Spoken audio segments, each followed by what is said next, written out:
universo mecánico y más allá.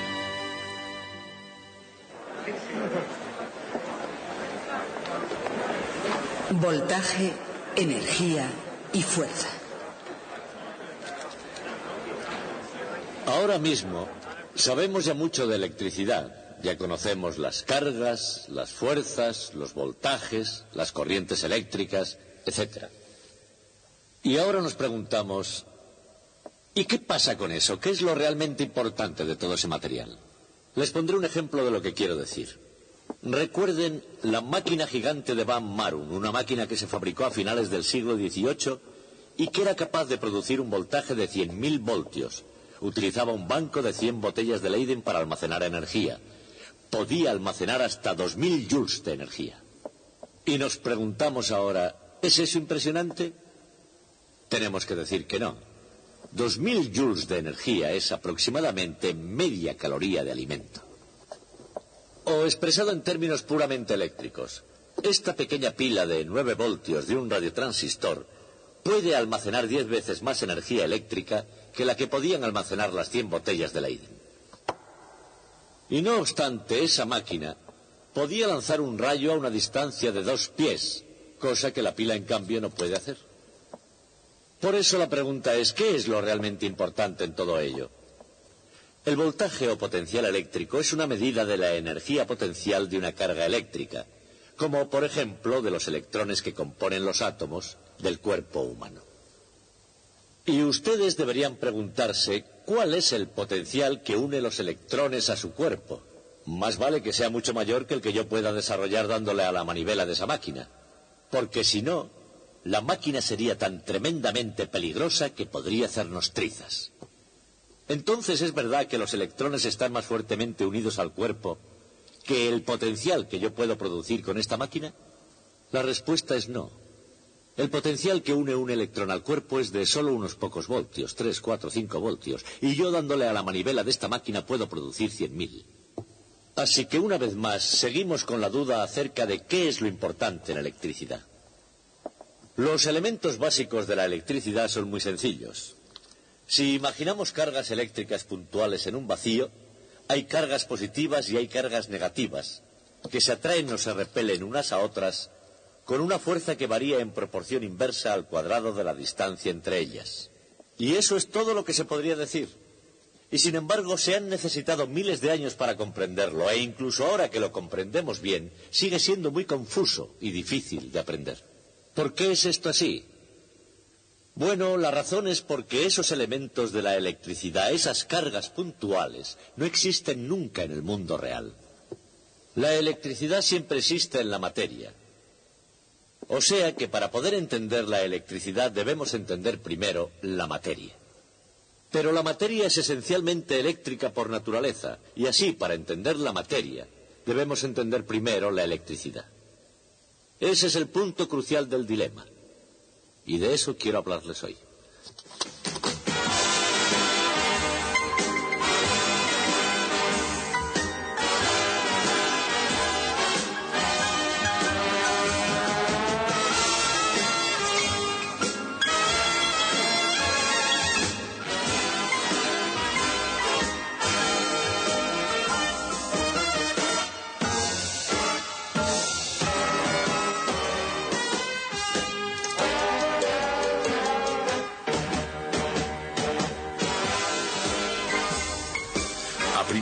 Intentar ver la electricidad en su verdadera esencia parece algo tan peligroso como salir una noche por las calles de Las Vegas.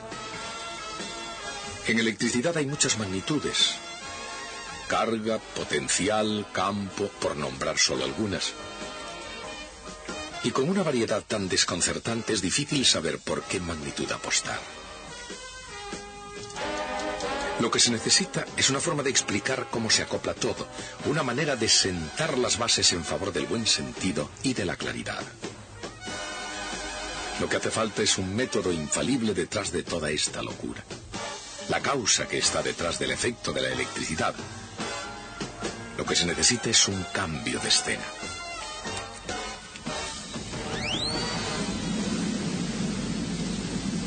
Aparentemente, la conexión eléctrica entre Las Vegas y estos montes de Nevada no es inmediatamente obvia. Por una razón, los topógrafos no arriesgan nada en el juego. Nada queda al azar en la detallada precisión de sus mapas, ni en las medidas que determinan la altura sobre el nivel del mar de cada punto de una red previamente determinada.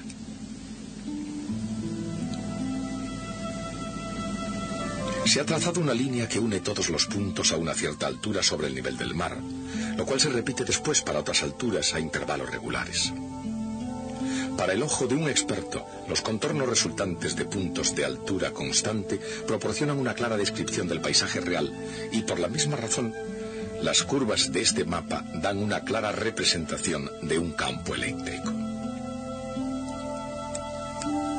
Estas son las curvas de potencial eléctrico constante, e igualmente describen un terreno con sus altos y sus bajos. Cuando en realidad un terreno tiene subidas y bajadas, el viajero prudente quiere saberlo, porque subir una colina puede resultar un trabajo duro. Y exactamente lo mismo sucede con el potencial eléctrico. Subir la pendiente del potencial cuesta trabajo.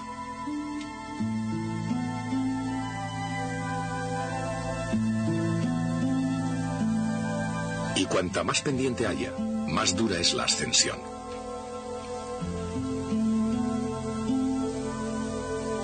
Naturalmente, si el potencial no cambia, no se necesita ningún trabajo. Y si el potencial decrece, el campo es cuesta abajo todo el camino. En esta analogía, el potencial eléctrico es ascenso y el campo eléctrico es la pendiente hacia abajo. En términos más matemáticos, se puede decir que el campo eléctrico es la derivada negativa del potencial. O dicho de otra manera, el potencial es menos la integral del campo eléctrico. El campo eléctrico creado por una simple carga puntual es proporcional a 1 dividido por R al cuadrado.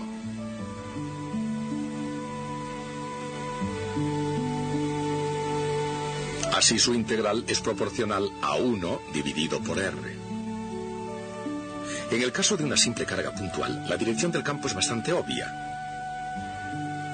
Pero, ¿qué ocurre en situaciones más complicadas?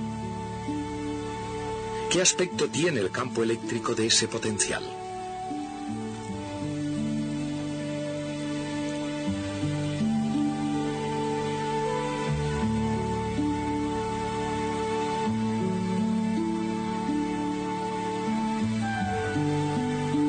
Como no supone trabajo el mover una carga a lo largo de una curva de potencial constante,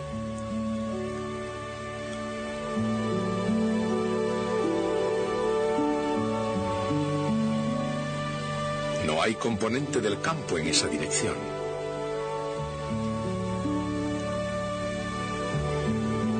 Así, el campo es perpendicular en cada punto a la superficie de potencial constante, o equipotencial, que pasa por ese punto.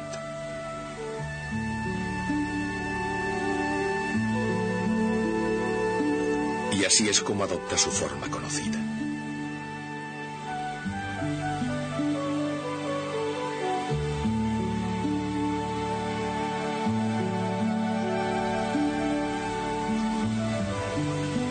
La forma normal del terreno más accidentado no son todo picos y valles. También tiene zonas totalmente llanas y horizontales. Un lago es una zona de altura constante sobre el nivel del mar. Lo mismo que una zona de potencial eléctrico constante creado por un conductor en un campo eléctrico. Y como el potencial eléctrico es el mismo en cualquier punto de la superficie de un metal, el campo eléctrico es siempre perpendicular a esa superficie. En las zonas montañosas es difícil encontrar muchas cosas que sean perpendiculares a algo, pero en la ciudad es muy fácil. Aquí es facilísimo encontrar electricidad trabajando y divirtiéndose. Aunque esta proliferación de luz y de color probablemente no es lo que los pioneros de la electricidad habían pensado. A pesar de ello, pusieron los fundamentos para que así fuera. Ben Franklin también hizo su parte trayendo el potencial eléctrico desde las alturas del cielo hasta la Tierra. Thomas Edison, pensando más en el trabajo que en la diversión, capturó electricidad en un vidrio y le hizo producir luz. Probablemente la consiguiente proliferación de anuncios en neón tampoco sería imaginada por Georges Claude, físico francés que desarrolló en la práctica una luz de neón en el año 1909. Esas primeras luces de neón comenzaron a funcionar en el Gran Palais de París, no como decoración, sino como iluminación del edificio. El resplandor rojizo de esas luces era visto por todos como un inconveniente. Por todos, menos por Jacques Fonsec, un publicista que vio grandes posibilidades a aquella luz rojiza.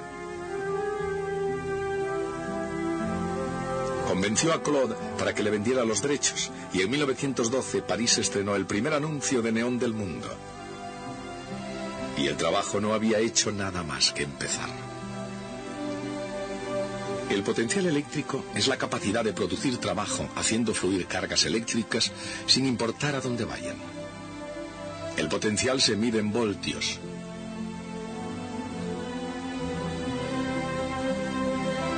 Pero, ¿cómo de grande es un voltio? ¿Y cuántos voltios se necesitan para hacer un trabajo?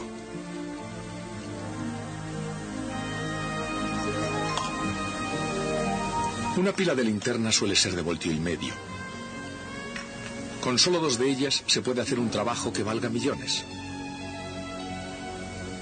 Si fuera necesario, 12 voltios bastarían para poner en marcha el automóvil para escapar.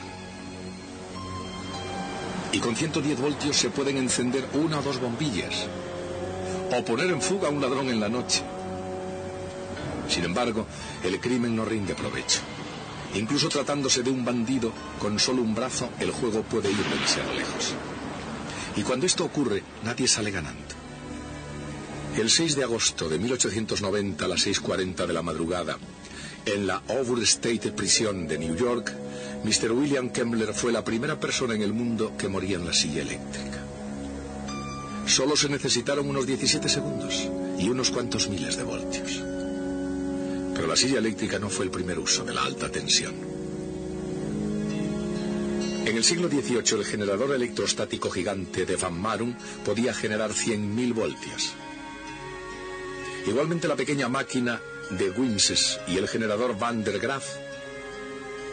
Y en los modernos laboratorios de física, este doble acelerador de partículas de Van der Graaf utiliza 3 millones de voltios. Las altas tensiones no están encerradas en exóticos laboratorios. A diario, las líneas del tendido eléctrico conducen electricidad a cientos de miles de voltios a través del campo hacia la ciudad, mientras que las luces de neón utilizan unos 10.000 voltios para funcionar. Y parte de ese funcionamiento es mantener unida la ciudad. En ocasiones incluso sirve también para ayudar a unirse a las personas. Pero la electricidad también es responsable de un tipo diferente de unión. El propio átomo, ese bloque básico en la edificación de todo lo que vemos, sentimos u olemos, se mantiene unido debido a la fuerza eléctrica. Y esa atadura entre el electrón y el átomo tiene un determinado voltaje. Ese voltaje es el que mantiene al mundo unido. Entonces, ¿cuál es el voltaje del propio átomo?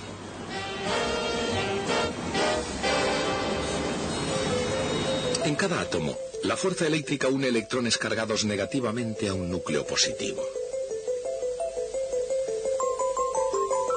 El núcleo es tan pequeño que se puede considerar como una carga puntual positiva, incluso aunque realmente se componga de neutrones sin carga resultante y de protones con carga positiva. Cada electrón tiene justamente la carga negativa suficiente para equilibrar la carga positiva de un protón. El resultado puede ser un átomo totalmente neutro. Esta representación, o cualquier otra de un átomo, es solamente un modelo, pero como modelo nos sirve de guía a la realidad. Y una realidad de gran importancia es que la distancia del núcleo al electrón más exterior de cualquier átomo es siempre aproximadamente un Armstrong, es decir, la 100.000.000ª parte de un centímetro. Desde el punto de vista de ese electrón exterior, los otros electrones equilibran prácticamente la carga eléctrica de todos los protones del núcleo, excepto la de uno.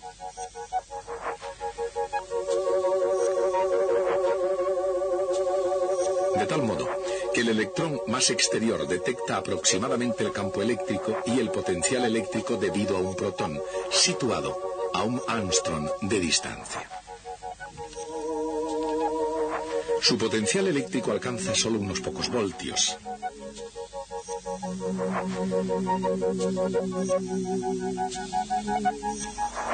Y al ser su carga negativa, también lo es su energía potencial, medida convenientemente en unas unidades llamadas electronvoltios. Esos pocos electronvoltios, menos una pequeña energía cinética, es lo que hay que vencer para desprender un electrón de un átomo. Y aproximadamente eso mismo se necesita superar también para eliminar un electrón de una molécula o de un trozo de metal sólido. Mucho menos es lo que hay que vencer para conseguir que los turistas de Las Vegas se desprendan de unos cuantos dólares. Mientras que el jugador siente una gran atracción por el dinero, la unión que existe entre un dólar cualquiera y el jugador es francamente pequeña. Pero algunas de las otras uniones que aquí se hacen son de naturaleza más duradera. Al menos en algunos casos los vínculos son muy fuertes. Pero si unos pocos voltios atan un electrón a un átomo, ¿cómo de fuerte es esa atadura? Como el generador de Van der Graaf puede producir hasta 100.000 voltios, parece que esta máquina debería ser capaz de ionizar cualquier pequeño trozo de materia ordinaria a su alcance. Pero no es así. Algunas veces no basta solo el voltaje. En realidad, si un átomo y una Van der Graaf se enzarzan en disputarse un electrón, el átomo gana siempre. Porque es cuestión de fuerza y no de voltaje. Dicho de otra manera, lo que importa es la derivada de la energía potencial y no solo el valor de esta.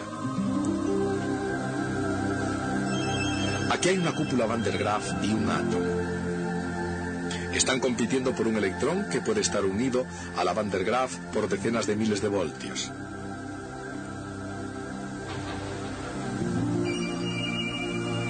Pero ampliando esta imagen 10, 100, 1000 veces, la energía potencial del electrón debida al átomo parece ser mucho menor, pero mucho más pronunciada.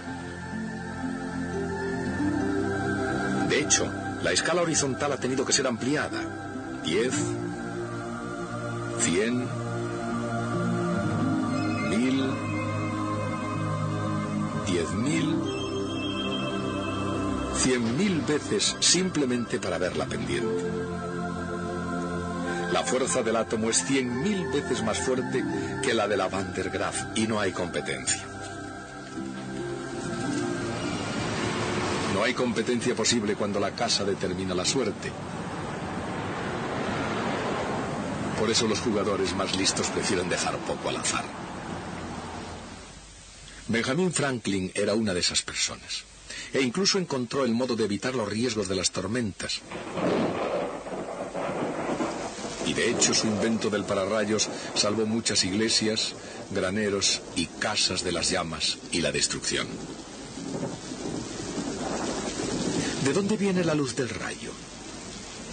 Cuando hay una chispa, las moléculas de aire se ionizan momentáneamente dejando un gas de iones moleculares positivos y electrones negativos llamado plasma.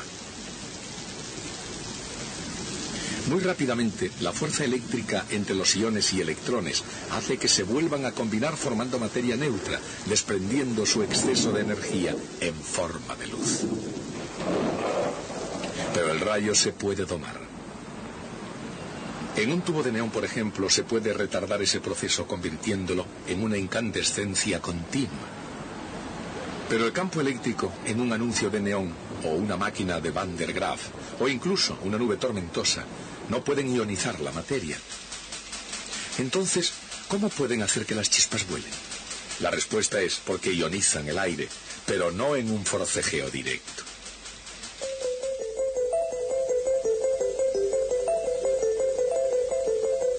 El aire alrededor de la esfera del generador de Van der Graaf contiene siempre algunos electrones casualmente.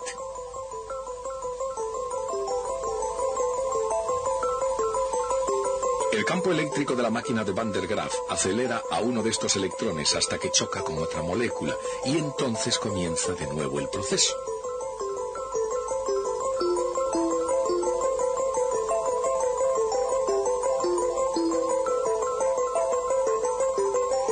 Si la distancia entre átomos es suficientemente grande y el campo es suficientemente potente, el electrón puede adquirir suficiente energía cinética como para desprender otro electrón cuando choca.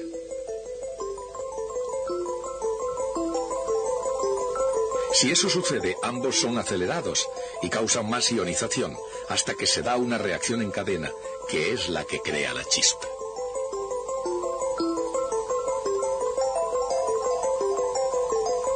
Así que un generador Van der Graaf o un anuncio de neón ionizan el aire no por pura fuerza eléctrica, sino mediante colisiones. Aunque no sé exactamente hacer trampas, es, sin embargo, un truco. Pero entonces, esta ciudad está llena de trucos. Trucos del comercio científicamente proyectados para ionizar las carteras de los turistas. Está también llena de energía. Y la energía de la gente parece crecer de hora en hora.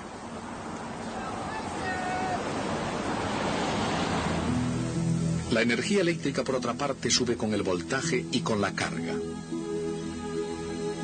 Así que la pregunta sobre cuánta energía puede suministrar un dispositivo eléctrico no solo depende de su voltaje, sino también de la cantidad de carga disponible.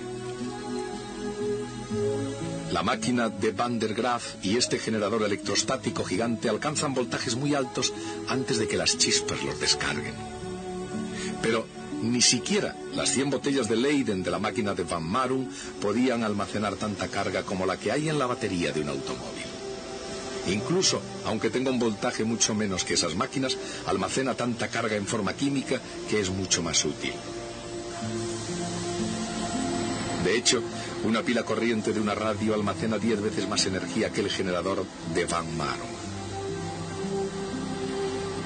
Una batería es un almacén de energía, pero por muchas baterías de que dispongamos aquí mismo, un día cualquiera, hay mucha más energía almacenada. No obstante, solo una pequeña fracción de la inmensa energía potencial de este agua se convierte en energía eléctrica. Esa energía viaja a través del desierto hasta la ciudad, donde es irradiada en la noche en toda clase de colores, formas y tamaños. Pero detrás de esa fachada resplandeciente, la carga, el campo, la energía, el voltaje y la fuerza son los ingredientes de la electricidad. Y esos materiales son los que mantienen unido al universo. A principios del siglo XIX, un químico británico, John Dalton, propuso la ley de las proporciones simples y múltiples. Y esa ley, por vez primera, dio un sólido y científico fundamento a la antigua idea de la teoría atómica de la materia.